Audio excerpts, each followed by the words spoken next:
The person that sent me this video wants to remain anonymous. On May 10th, 2019, Robert Greene led 5 Louisiana state troopers on a pursuit Mr. Greene wrecked. The following footage is from what happened after he wrecked. Now, there is a freeze frame and some audio from a use of force expert. I will be interjecting throughout the video.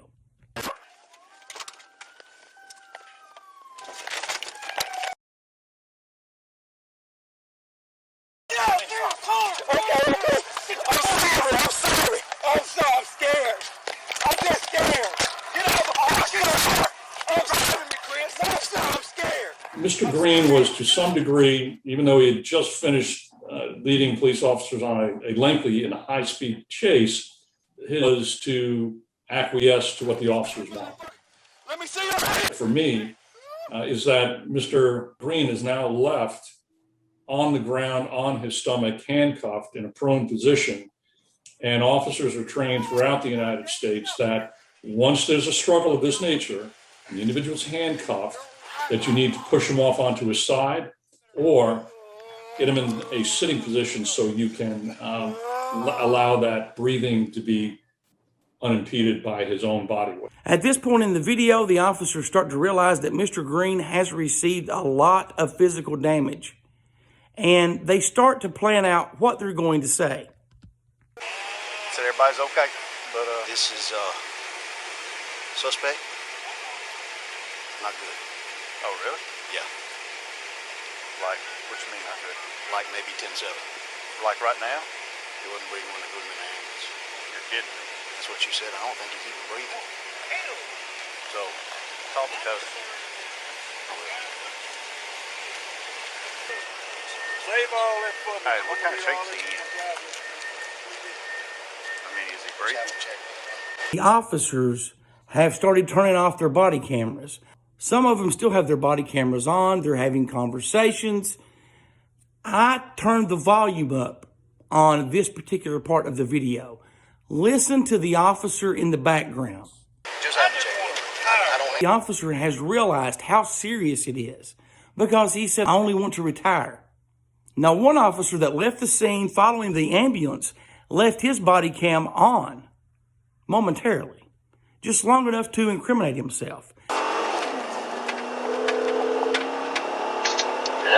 Hey. Hey. All right, we may be 10-2, I don't know. Why is that? Well, this guy was drunk, and I think he was wet, Yeah. and I beat the ever-living out of him, choked him, and everything else trying to get him under control.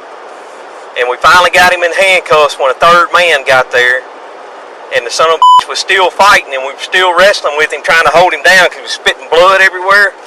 Yeah. And then all of a sudden, he just went limp. Damn. Yeah, I thought he was dead. We set him up real quick. He's on the ambulance en route to Glenwood, and I'm hauling ass trying to catch up to him. You think y'all got no body cam? A wet drug is a drug that is tainted or laced. Now, that was Chris Hollingsworth, a trooper who others say was the most culpable, meaning he did the most. He died in 2020 in a high-speed pursuit just hours after he was told he would be fired for his role in Robert Greene's arrest. Authorities told Mr. Greene's family that he died from the crash. This body camera footage that you just saw was not released until 2 years later. The family paid for a second autopsy. That autopsy stated that while Mr. Greene may have had drugs in his system, the blunt force trauma and other injuries is what likely contributed to his death. The FBI has also ordered an autopsy, and they picked up a federal investigation in December of 2022.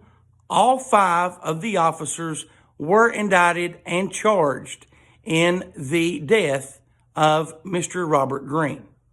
Before I end this video, I want to say that as a retired law enforcement officer, this video was really hard to watch.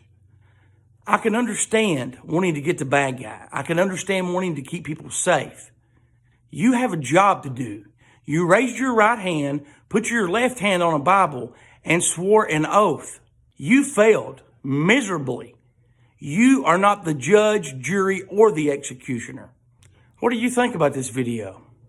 Comment and let us know.